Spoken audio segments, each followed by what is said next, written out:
Hello everybody and welcome to another Mystery Box Function Challenge. In the purple mystery box there is some math and your challenge is to figure out what that is. If you'd like to try this out on your own, you can use the link in the description, and when you've got an idea, come on back and see if we get the same thing. All right, let me start with a 0.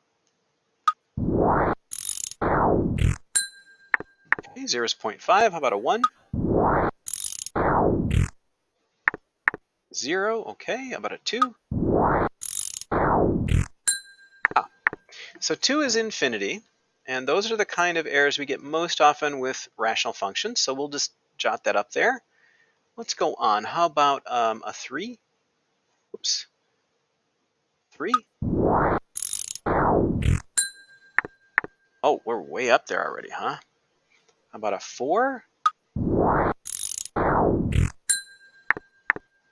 Oh, interesting. And a 5?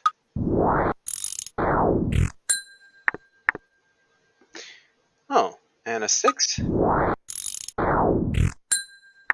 Huh. Okay, so I guess we've got one arm up here in this area, and then we've got another arm starting here.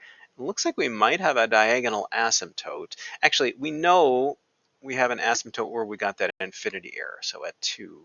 So let's just sketch that in, and this maybe will help us make better sense of what we're seeing. And what I'd like to do is actually get some points a little closer to the asymptote to see what's going on there on both sides. So maybe a 1.5, maybe a 1.7. Okay, so shooting down there to negative infinity. And how about maybe 2.5?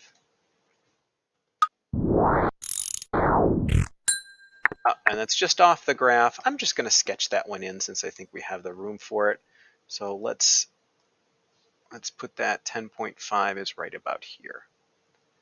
Okay, so shooting up to infinity there, and then we have a diagonal asymptote here. Let's make sure that that's happening on the other side as well. So let's do some negative numbers.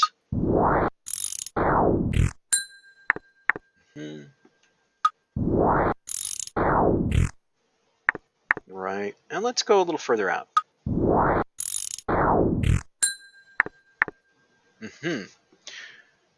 Okay, so if I had to guess where this asymptote was, it would look something like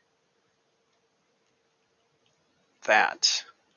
So this is either y equals x plus 1 or y equals x plus 2, something like that. So I think those are asymptotes, and you can see the two arms here. So what do we know from what we're seeing here? First of all, because there's an asymptote at 2, the bottom has to become 0 when x equals 2. Simplest way to do that is x minus 2. I don't know if that's what it'll be, but that's a place to start. And then we've got a slant asymptote. So what that means is the degree of the top is higher than the bottom. And it does look like it's just a slope of 1 here. So that would mean the coefficients are the same. So I'm just going to put an x squared up there. I don't think that's all we've got going on.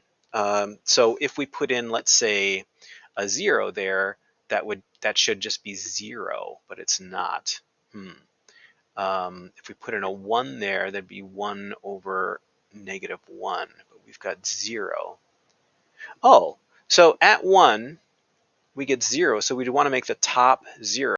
So what if we just subtracted 1? So let's test that and see if the other things would work out. So now when we put in 0, we get negative 1 over negative 2. That would be 1/2. Okay, that checks out. And this one checks out because we'll get 0 on the top. Let's put in that 3, for example. So 3 squared minus 1 over 3 minus 2.